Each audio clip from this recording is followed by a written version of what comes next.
In recent times, the Herpa Wings club manager had a statement about a Wings club model which didn't have any additional details. The statement was simply, it is a club model because it is a club model. Now, until then, club models were regarded as the best of the best that Herpa could offer collectors. But how have they done with this club model? Let's find out right after the drop.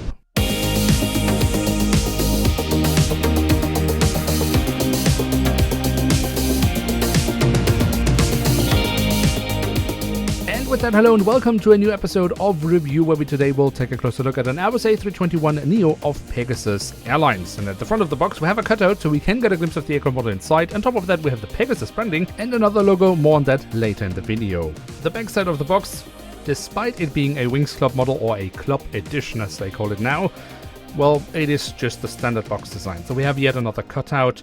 The only really noticeable thing here is just the fact that it is a limited edition.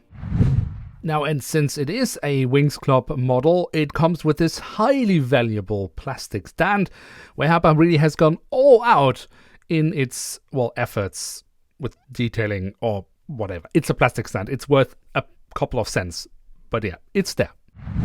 And here she is, the Airbus A321NEO in the special livery of Pegasus Airlines, celebrating the 100th year anniversary of the modern state of Turkey as we know it today, founded by Kemal Atatürk. There are also other Turkish airlines that had some special form of liveries or stickers on their aircraft.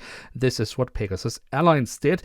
And Herpa made this into a club model, which means we should be expecting, normally, more details on the model. But given recent statements by the Herpa Wings product manager, can we really expect more details? Well, let's find out. And on the vertical stabilizer, we do find a depiction of Kemal Atatürk instead of the usual Pegasus Airlines branding.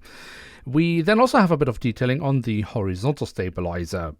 So far, so good. Now, on the fuselage, then, we find the web address of the airline, flypgs.com.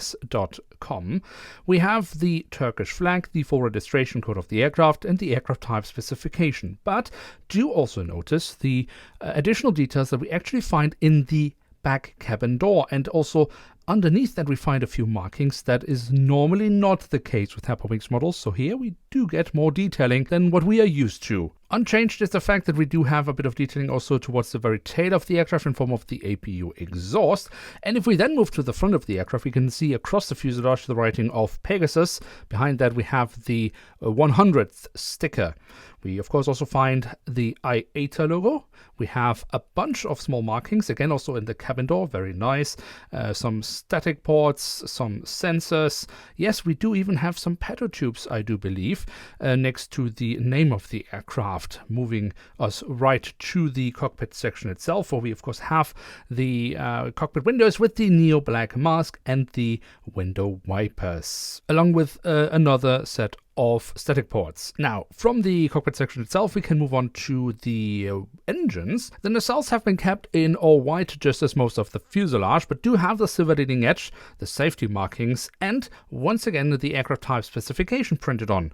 The physical detailing of the engines, I think, is as always quite nice. I do like these engines from Herpa Wings, especially here from the front. Very, very nice. You can see the engine fan blades. Then on the fuselage, just above the wings, we have the emergency exits printed on. Note here the small red dots. That's also something we normally don't see.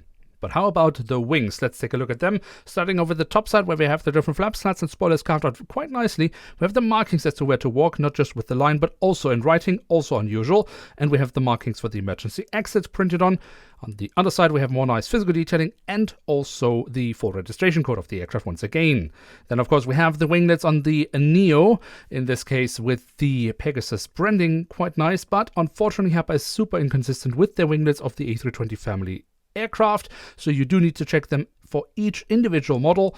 On this side, I think that's okay. On the other side, slightly different, but still within margins. Then we can move on to the landing gear. That is the standard landing gear that we see on all Airbus A320 family aircraft models from Herpa Wings, except of course for the 18, but okay.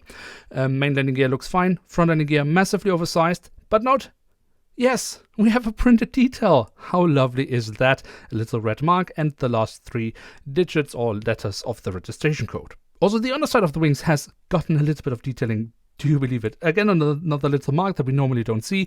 Yes, we do have the hole in the fuselage, but it doesn't destroy any printed details, and we do have a stand, so it makes more sense than usual.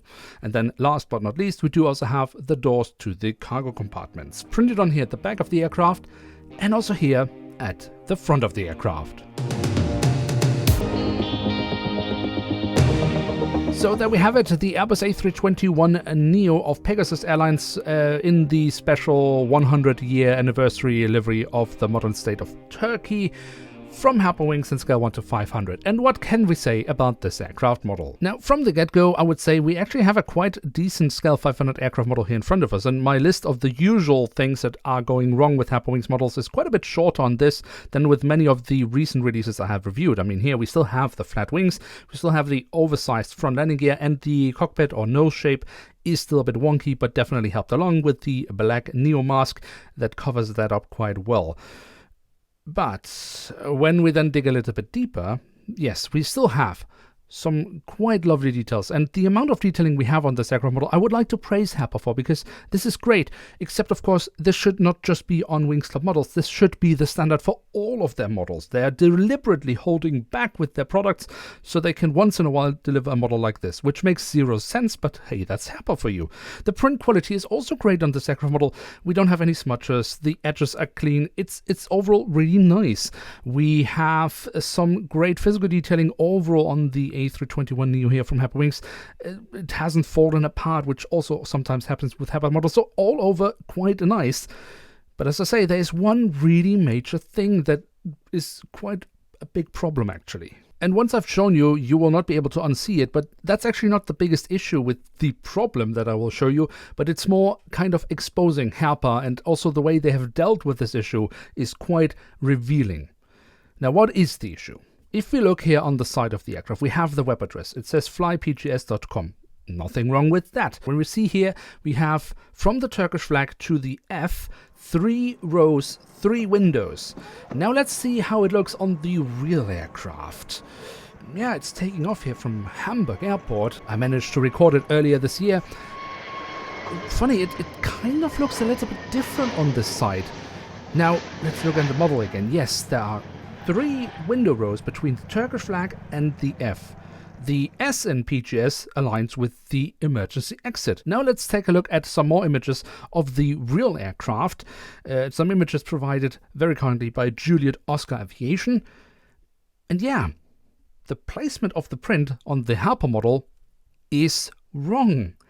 They have just mirrored the placement from the other side of the fuselage and haven't bothered to check the placement of this print on that side of the aircraft. Well, it's different. Now, I can already hear some of you saying, oh, Bongo is just being harsh with Herpa Wings again. It's just a simple misplacement of one element of the aircraft. Overall, it is still great. And I would grant you, yes, overall, it is still a nice model. As I said, it has a lovely amount of printed details. But it is really revealing, because apart from them not paying attention to the model that they are making here and how the real aircraft actually looks, the product manager was asked about this and, as always, pretended not to know about the issue. And the thing is here, either he doesn't know about the issue, which would be a catastrophe on its own if the Wings product manager does not know about these kind of mistakes, or he is deliberately deceiving customers because he pretends not to know about an issue and then still sells the model even though he clearly knows about it. And I don't know which one of these things is worse, but I do know that none of these things are good. But I still want to stress out that what we have here is overall still a quite lovely Scale 500 aircraft model, and apart from this mistake, for sure a candidate to be one of the better releases that Herpa has made this year. It is for me just still a bit telling of how Herpa operates, how they look at their own products, and how much or how little they actually care about their customers. Also with their recent statements about, well, what club models should actually look like in the future, pointing at the possibility of them having way less details than what we see here. Just all that culminates in a bit of a bad taste in my mouth. But what do you think about this aircraft model? Let me know your thoughts in the comments section down below. And with that, we have reached the end of today's episode. If you have enjoyed this video, then feel free to leave a like. If you're new around here, why not hit subscribe? And with that, thanks so much for watching. Hope to see you soon again. I'm checking out. and bye.